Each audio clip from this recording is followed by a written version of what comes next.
একটা ঘটনা বলি শোনো। বহুদিন আগেকার কথা, আমার 8-9 বছর বয়সের। একে ঠিক অলৌকিক বা অপ্রাকৃত ঘটনা বলা যায় কিনা জানি না, কারণ বাহ্যত তেমন কোনো কাণ্ড ঘটেনি। তবে শ্রেণী বিভাগ না করতে পারলেও গল্পটা তোমাদের ভালোই লাগবে। তোমরা তো জানো আমি গ্রামের ছেলে। বিরাট ধনী না হলেও আমাদের অবস্থা নিতান্ত খারাপ ছিল না। ঠাকুরদার তো ছোটখাটো একটা তালুকই ছিল। আমি সংসারী না হওয়ায় আমার 2 ভাই বাবার মৃত্যুর পর সব নষ্ট করে ফেলে। ঠাকুরদা ছিলেন ভয়ানক রাশভারী মানুষ। সমস্ত বৈষয়িক ব্যাপার তিনিই দেখতেন। তিনি বেঁচে থাকতে বাবা কেবল মাছ ধরে বেড়াতেন, আর কিছু করবার ছিল না বলে। ঠাকুরদা যে কেবল পয়সা চিনতেন বা মামলা করে বেড়াতেন তা কিন্তু নয়। তার ঘরে অনেকগুলো সেকেলে ধরনের আলমারিতে ঠাসা ছিল নানা ধরনের বই। হাতে লেখা পুঁথিও ছিল কত। তখন বোঝবার বয়স হয়নি। এখন আন্দাজ করতে পারি কি অমূল্য সম্পদ ছিল সেই সব বই। কিন্তু সে সমস্ত আমার ভাইয়েরা নষ্ট করেছে। কে কোথা দিয়ে নিয়ে গিয়েছে তার বলা সম্ভব নয়। রোজ রাত্রিরে ঠাকুরদা লণ্ঠনের আলোয় বসে পড়াশোনা করতেন। কথা বলতেন কম, কিন্তু যখন বলতেন বোঝা যেত যে বিষয় বলছেন তাতে তার গভীর জ্ঞান রয়েছে। নিদারুণ ব্যক্তিত্ব ছিল। আহা, কারো সঙ্গে মতবিরোধ হলে তিনি ঝগড়াও করতেন না, যুক্তিও দেখাতেন না। কেবল মুখ থেকে ফর্সির নলটা নামিয়ে তার দিকে ঠান্ডা চোখে তাকিয়ে থাকতেন। তাতেই কাজ হতো। আমি ছিলাম সবার আদরের ছেলে। কাকারা তখনও বিয়ে করেননি, আমার ভাইয়েরাও জন্মায়নি। কোনো কিছু ভাগ করে নেওয়ার অভ্যেস হয়নি তখনও। এই সময় আমাকে নিয়ে বাড়ির সবাই খুব বিব্রত হয়ে পড়ল। বললাম, কেন? সেইটাই তো গল্প, মনোযোগ দিয়ে শোনো। 8 বছর বয়স থেকে আমার হঠাৎ এক অদ্ভুত জ্বর আরম্ভ হলো।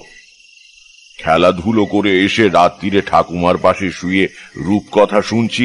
হঠাৎ ঠাকুমা বললেন, কই দেখি, তোর গাটা যেন গরম গরম লাগছে।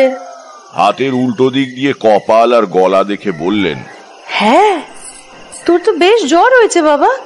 কি করে হলো? চুরি করে আচার খেয়েছিলি? বললাম, কই না তো। তাহলে জ্বর হলো কেন? জাগে, আজ রাত্রিরে তোর ভাত খেয়ে কাজ নেই, বুঝলি? দুধ সাবু করে দিচ্ছি, খেয়ে শুয়ে থাক। কাল দুপুরে রুটি খাবি। শরীর একটু তেড়ে গেলে জ্বর কমে যাবে, কেমন? তাই করা হলো। কিন্তু পরপর 3 দিন রোগীর পথ্য করার ফলেও জ্বর কমল না। তখনকার যুগে লোকে কথায় কথায় ডাক্তার দেখাতো না, আর গ্রামে গঞ্জে অত ডাক্তারই বা কোথায়। বাবা কেবল একবার বললেন, ছেলেটা বড় দুষ্টু হয়েছে, টোটো করে ঘুরে অসুখটা বাঁধালো। ওকে একটু শিউলি পাতার রস খাইয়ে দিও তো। মোটের ওপর কেউ আমার অসুখটাকে বিশেষ আমল দিল না, আর দেবার কথাও নয়।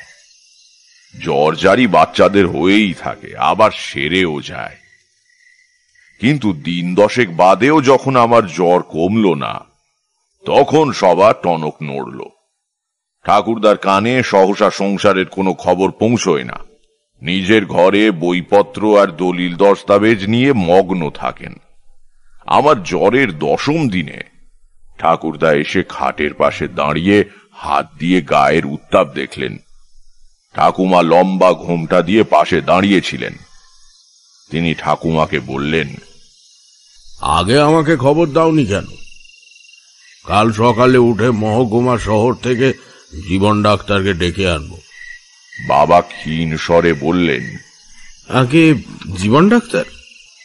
তারপর বাবার দিকে ফিরে বললেন, হ্যাঁ, ঘোড়ার গাড়ি করে নিয়ে আসবো। আরো আগে আনা উচিত ছিল। টাইফয়েড দাঁড়ালে কি হবে ভেবে দেখেছ? বাবার মুখ শুকিয়ে গেল। তখন টাইফয়েড একটা কালান্তক রোগ বলে গণ্য হতো। ব্যাকটেরিওফাজ আবিষ্কার হয়নি, শুধু জল চিকিৎসা হতো। বাবা পরের দিনই দুপুরের মধ্যে শহর থেকে বড় ডাক্তার নিয়ে এলেন। ডাক্তারবাবু বুকে নল বসিয়ে পেট টিপে জিভ দেখে এবং মা ঠাকুমাকে অনেক প্রশ্ন করে তারপর বললেন, টাইফয়েড বলে তো মনে হচ্ছে না। বাবা জিজ্ঞেস করলেন, ম্যালেরিয়া? কাঁপুনি নেই, লিভার টিভার নয়, জ্বরও তো একইভাবে চলছে, ছাড়ছে না। ম্যালেরিয়াও নয়। তাহলে বলতে পারছি না, আরো কদিন দেখতে হবে। একটা থার্মোমিটার কিনে রাখুন, রোজ 3-4 বার জ্বর দেখে লিখে রাখবেন।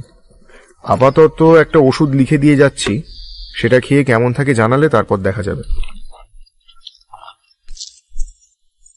অর্থাৎ আন্দাজে চিকিৎসা শুরু হলো। এই সবে আরম্ভ। এরপরে কত যে ডাক্তার এলো আর কত যে ওষুধ খেলাম তার ইয়ত্তা নেই। পেটের মধ্যে ডাক্তারখানা খোলবার জোগাড় করে ফেললাম, কিন্তু বিচিত্র জ্বর কিছুতেই কমল না। প্রায় 2 মাস হয়ে গেল। আমি তখন হাড় রোগা হয়ে গিয়েছি। মুখের ভেতরে একটা তেতো স্বাদ সব সময় থাকে। জানলার ধারে শুয়ে দেখি গ্রামের হরেন, রামু, শিবেন এরা সবাই গুলতি হাতে পাখি মারতে যাচ্ছে কিংবা ছিপ হাতে চৌধুরীদের পুকুরের দিকে চলেছে। আমাকে দেখে ওরা জিজ্ঞেস করে, কিরে জ্বর কমলো? আমি মাথা নাড়ি, ওরা চলে যায়। মা আর ঠাকুমা প্রায় খাওয়া দাওয়া ছেড়ে দিয়েছেন। বাবার থমথমে মুখ দেখলে আমার বুকের মধ্যে কেমন করে। এর ভেতর একদিন তিনি কলকাতা থেকেও বড় ডাক্তার ধরে আনলেন। সবই হলো, কিন্তু আমার অসুখ সারল না। জ্বর খুব একটা বাড়ে না, কিন্তু গায়ে থেকেই যায়, ছেড়ে যায় না একেবারে।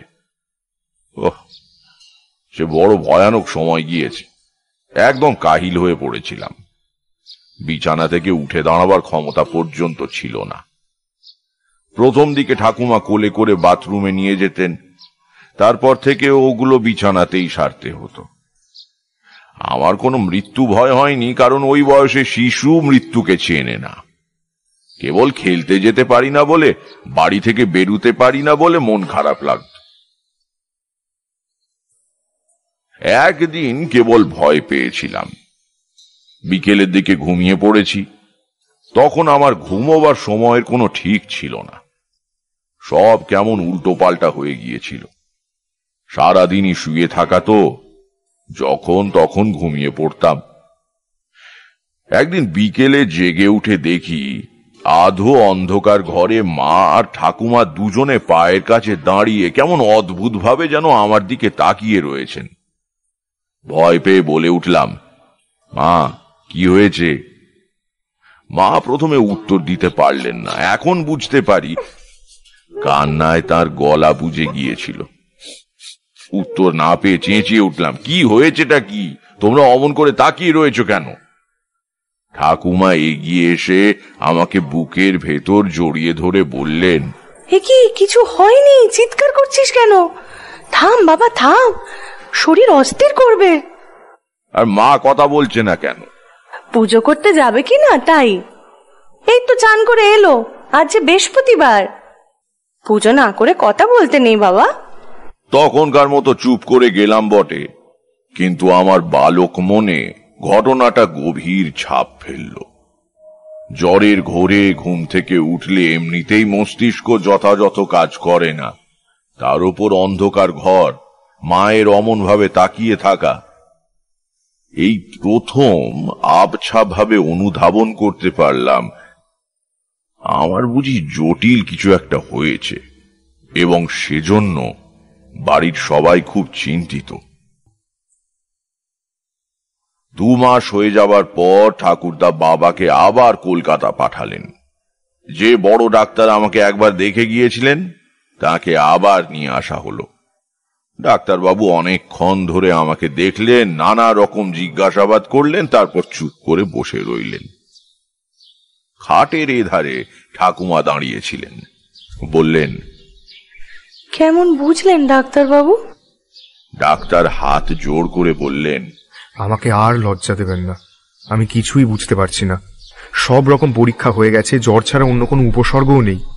এই অবস্থায় কি চিকিৎসা করব?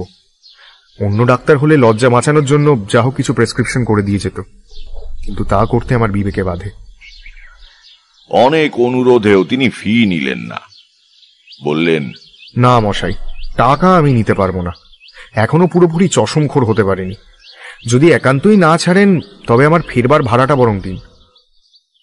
গ্রাম্য বাঙালি পরিবারের যা বৈশিষ্ট্য, এরপর সবাই দৈব ওষুধের সন্ধানে ব্যস্ত হয়ে পড়লেন। নারায়ণপুরে কে নাকি ঠাকুর পেয়েছে, সেখানে গিয়ে ধর্ণা দিলে ওষুধ পাওয়া যায়। নারায়ণপুর আমাদের গ্রাম থেকে প্রায় 20-25 মাইল দূরে। অন্য কেউ গেলে হবে না, রোগীকেও অবশ্যই যেতে হবে। তা অম্লশূলের বা মৃগীর রোগী হলে না হয় গেল, কিন্তু 2 মাস ভুগে আমি তখন বিছানা ছেড়ে উঠতে পারি না। আমি অত পথ যাব কিভাবে? বাবা ভেবে ভেবে উপায় বের করলেন। ঘোড়ার গাড়িতে যেতে পারবো না, কারণ ঝাঁকুনিতেই মরে যাব তাহলে। তা বাবা বললেন, ওকে পালকিতে করে নিয়ে যাব। দাঁড়াও, পালকির ব্যবস্থা করি।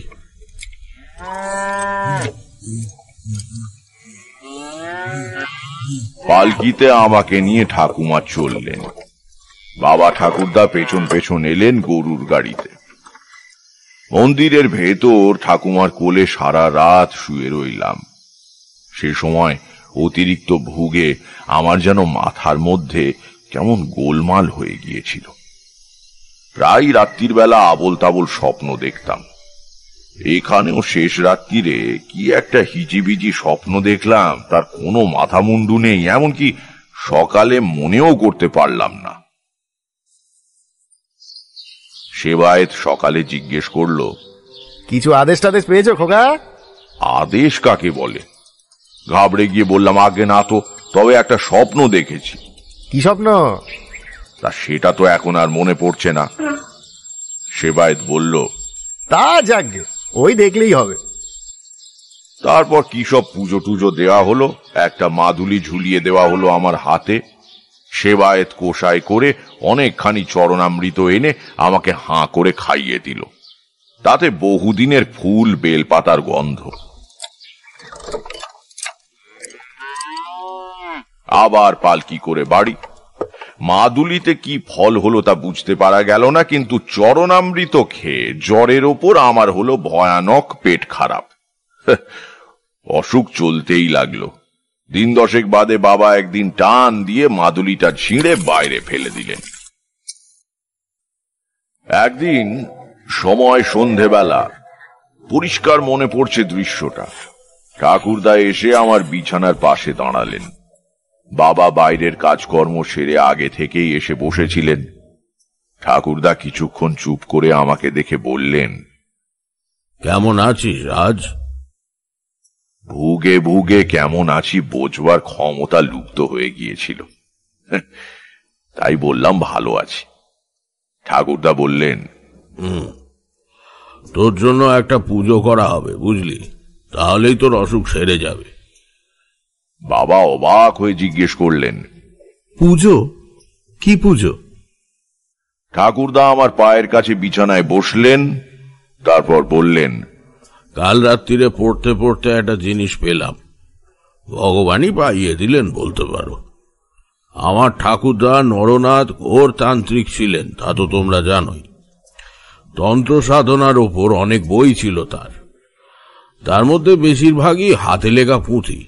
কিছু কিছু নষ্ট হয়েছে, কিছু কিছু চুরি গিয়েছে, আবার কিছু কিছু রয়েও গিয়েছে। তারই একটা বই পড়তে গিয়ে কাল রাত্রিরে একটা ঘটনা পড়লাম, বুঝলে। ঠাকুমা বললেন, কি গো?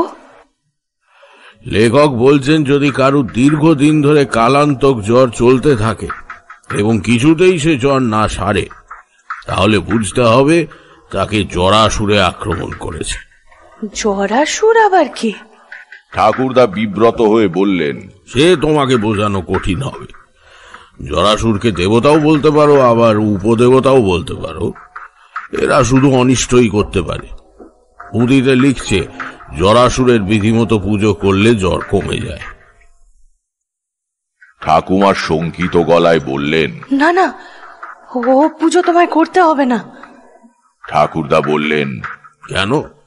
ওসব ঠাকুরের নাম শুনিনি কখনো, আর কি বা নামের ছিরি, শুনলেই শরীর হিম হয়ে আসে। দরকার হলে চেনা জানা ঠাকুরের পুজো করো, ও তোমায় করতে হবে না কো। ঠাকুরদা বাধা পেয়ে রেগে গেলেন।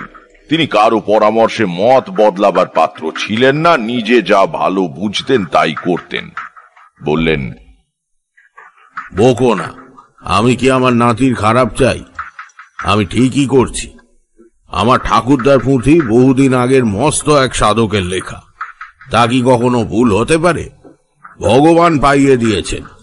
তাই পুজো করবে কি করে? মন্তর তন্তর পাবে কোথায়? ঠাকুরদা খুশি হয়ে বললেন, আরে ওইটাই তো মজা। জরাসুরের পুজোর সমস্ত বিধি ওই বইতে সংস্কৃতে লেখা আছে, দেখবে। দাঁড়াও, দেখাচ্ছি। একটু বাদেই ঠাকুরদা তার পুঁথি নিয়ে ফিরে এলেন। পুরনো দিনের হাতে তৈরি কাগজের পুঁথি, তাতে মোটা খাগের কলমে কালো কালিতে লেখা অক্ষর। বলা বাহুল্য, মা বা ঠাকুমা কেউই বিন্দু বিসর্গ বুঝলেন না, কিন্তু ঠাকুরদা মহা উৎসাহে গড়গড় করে দুর্বোধ্য সংস্কৃত পড়ে গেলেন অনেকখানি। তারপর এক জায়গায় থেমে গিয়ে বললেন, এই হলো পুজোর নিয়ম আর মন্ত্র, বুঝতে পারলে তো? দেব ভাষার মোহ বড় সাংঘাতিক। ঠাকুমা মাথা হেলিয়ে সম্মতি জানালেন। ঠাকুরদা বললেন, আমার ভাগ্যও খুব ভালো। ঠিক এরপরেই পুঁতির এই পাতাটা কিছুটা পুড়ে গিয়েছে, এই দেখো। দেখলাম সত্যি পাতার অর্ধেকটা কিভাবে যেন পুড়ে গিয়েছে বটে। ঠাকুরদা বললেন, তাতে অবশ্য কোনো ক্ষতি হবে না। পোড়া জায়গার আগেই পুজো বিধি সম্বন্ধে লেখাটা শেষ হয়ে গিয়েছে, আর 12 দিন বাদে অমাবস্যা, ওদিনই পুজো হবে। বাবাকে বললেন, হরিশ কুমারকে খবর দিস তো কাল আমার সঙ্গে দেখা করার জন্য। ঠাকুর গড়াতে দিতে হবে। বাবা বললেন, ঠাকুরও গড়ানো হবে নাকি? তা হবে বই কি, নইলে পুজো হবে কি করে? কেমন ঠাকুর? ঠাকুরদা একটু কেশে বললেন, পুঁথিতে যা বর্ণনা রয়েছে তাতে দেখা যাচ্ছে জরাসুরের চেহারা খুব একটা সুন্দর নয় আর কি। তা সে আর কি করা যাবে। পরের দিন হরিশ কুমোর এসে হাজির হল। ঠাকুরদা আদৌ ভূমিকা না করে তাকে বললেন, তোমাকে একটা নতুন ধরনের মূর্তি বানিয়ে দিতে হবে পুজোর জন্য, পারবে তো? আগে কিসের মূর্তি? জরাসুর। জরাসুর? সে কি জিনিস? ঠাকুরদা তাকে ব্যাপারটা আদ্যপান্ত বুঝিয়ে দিলেন। সময় নেই মোটে, 11 দিনের মধ্যে শেষ করতে হবে, 12 দিন পরে পুজো। কত মশাই, মূর্তিটা দেখতে কেমন হবে? ঠাকুরদা একটু ইতস্তত করে বললেন, তিনটে মাথা হবে, বুঝলে? 6টা পা, 6টা হাত, পেছনে একটা মোটা ল্যাজও থাকবে। আগে ল্যাজ? হ্যাঁ, ল্যাজে আর গায়ে বড় বড় কাঁটা। গায়ের রং ঘোর কালো, 3টে লাল রঙের বড় বড় চোখ হবে, আর ভেতরে একটা চোখ থাকবে কপাল। লাল জিভ বের করে দাঁড়িয়ে আছেন জরাসুর। কি পারবে তো? একটা নিঃশ্বাস ফেলে হরিশ বলল, আগে পারবো, তবে কথা হচ্ছে এই পুজো কি না করলে হতো না? কেমন যেন ঠেকছে একটা। আরে রাখো তো, তুমিও দেখি মেয়েদের মতো আরম্ভ করলে। যে রোগের যে ওষুধ, বুঝলে না? যাও কাজ করো গে। জরাসুরের পুজো নাকি বসত বাড়ির ভেতরে করতে নেই, তাই আমাদের বাড়ির বাইরে যে বড় মাঠের মতো জমি পড়েছিল সেইখানে শামিয়ানা খাটিয়ে জরাসুরের মূর্তি বানানো আরম্ভ করে দিল হরিশ কুমোর।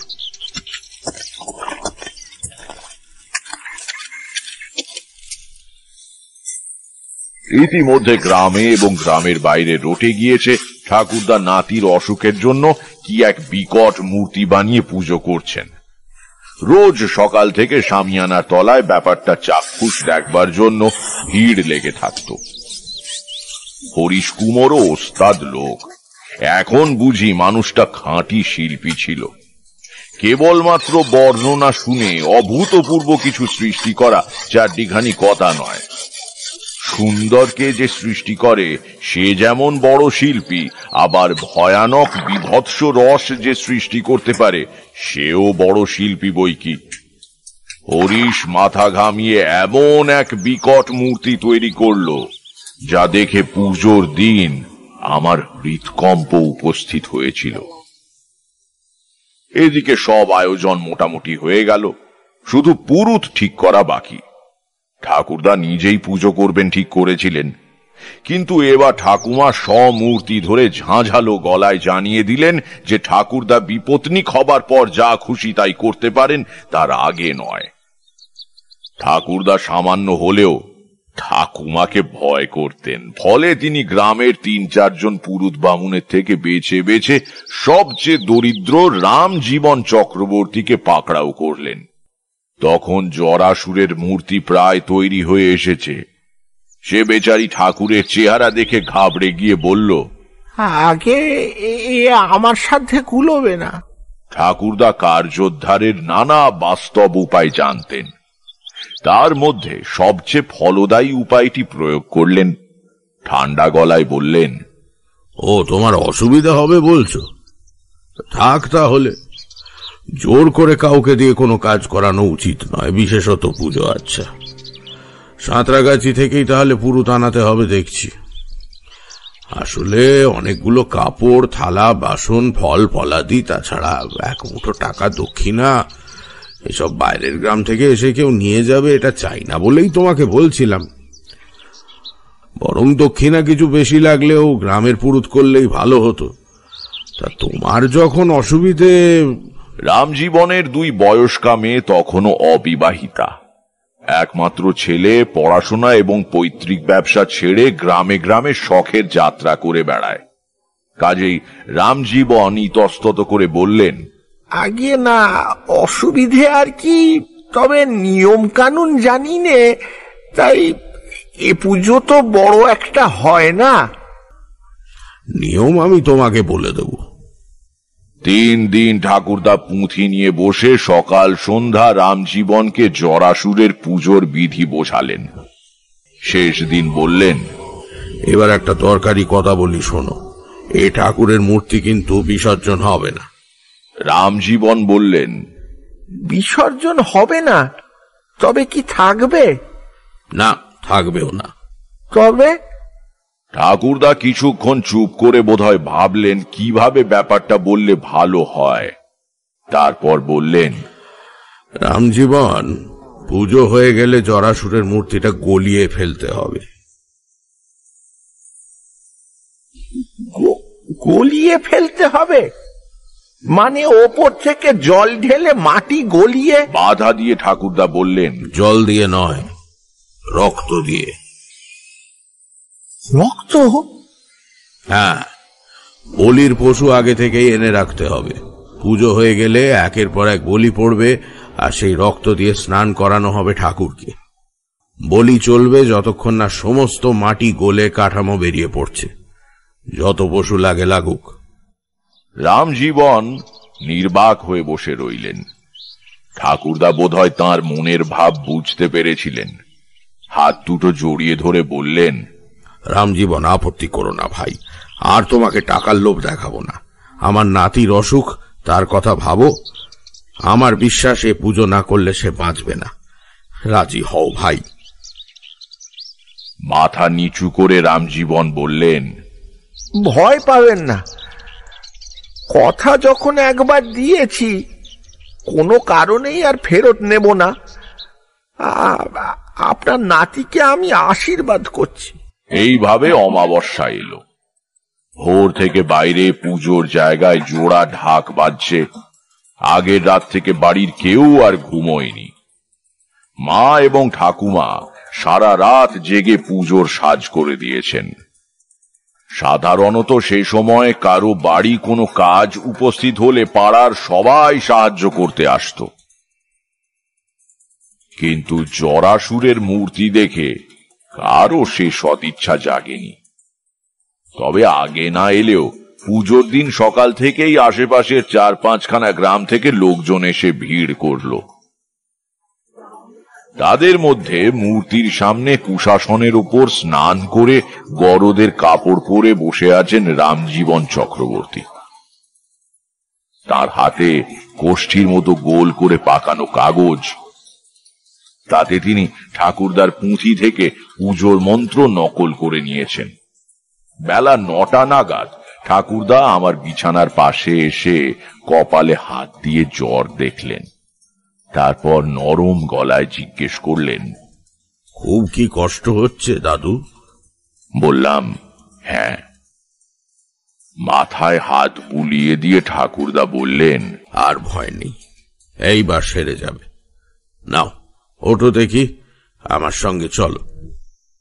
ঠাকুমা বললেন, না না, ওকে কোথায় নিয়ে যাচ্ছ? ও এখানেই থাক, ওকে নিয়ে যেও না। ঠাকুরদা মৃদু গলায় বললেন, কিন্তু পুজোর জায়গায় ওকে থাকতে হবে যে। না, ও যাবে না। ঠাকুরদা আমার মায়ের দিকে ফিরে বললেন, বৌমা, ওকে বোঝাও, বলো যে আমার নাতিকে আমি কারোর চেয়ে কম ভালোবাসি না। মা চুপ করে রইলেন। আমি বিছানা থেকে কোনো মতে উঠে দাঁড়িয়ে বললাম, চলো আমি তোমার সঙ্গে যাব। বাড়ির পেছন দিকে খিড়কির পুকুর, তার পাড়ে এনে ঠাকুরদা বাবাকে বললেন, যাও ওকে ধরে চান করিয়ে দাও, হাত ধরে নামাও পয়টা দিয়ে। পরিবারের সবাই আপত্তি করার ভাষা হারিয়ে ফেলেছিলেন। আমার গায়ে তখন কম করে 103 জ্বর। বাবা বিনা বাক্য ব্যয় আমাকে পুকুরে ডুব দিয়ে আনলেন।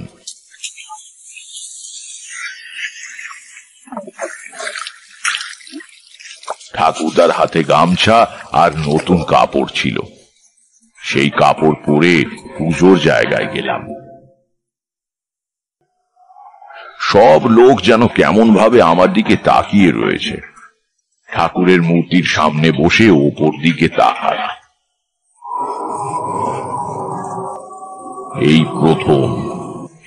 এই প্রথম জরাসুরের মূর্তির সঙ্গে চোখাচোখি হলো। ওহ, কি ভয়ানক মূর্তি না বানিয়েছে হরিশ কুমোর। ঘোর কৃষ্ণবর্ণ শরীরে বড় বড় 3টে ভাঁটার মতো লাল চোখ, গায়ে পেরেকের মতো খোঁচা খোঁচা কাঁটা, 3টে মাথা, 6টা পা। পৃথিবীর সব কুশ্রিতাকে একত্র করে এক ভয়াবহ দুঃস্বপ্নের জন্ম দিয়েছে এর স্রষ্টা। বাবা ঠাকুরদা আগেই স্নান সেরে নিয়েছিলেন। তাঁরা দুজনে আমার দুপাশে বসলেন। পুজো শুরু হলো। চারদিকে বেদম ঢাকের আওয়াজ, ধুনোর ধোঁয়ায় চারদিক অন্ধকার। রামজীবন চক্রবর্তী দৃপ্ত স্বরে মন্ত্র পাঠ করে চলেছে।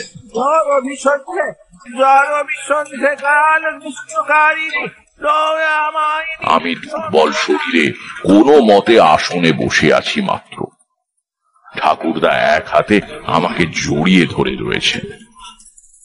ঘণ্টাখানেক বাদে পুজো শেষ হলো। রামজীবন হেঁকে বললেন, এই সরে যাও, সব সরে যাও, সরে যাও, এবার বলি। ঠাকুরদা কত করেছিলেন আমার জন্য। কত বড় মূর্তি গলাতে কত ছাগল বলি দিতে হবে তার কি কোনো ঠিক ছিল? কাজেই নিখুঁত দেখে বহু ছাগল জোগাড় করে রাখা ছিল। ঠাকুরদার ইঙ্গিতে নিবারণ কামার রামদা হাতে এগিয়ে এসে কাজ শুরু করল।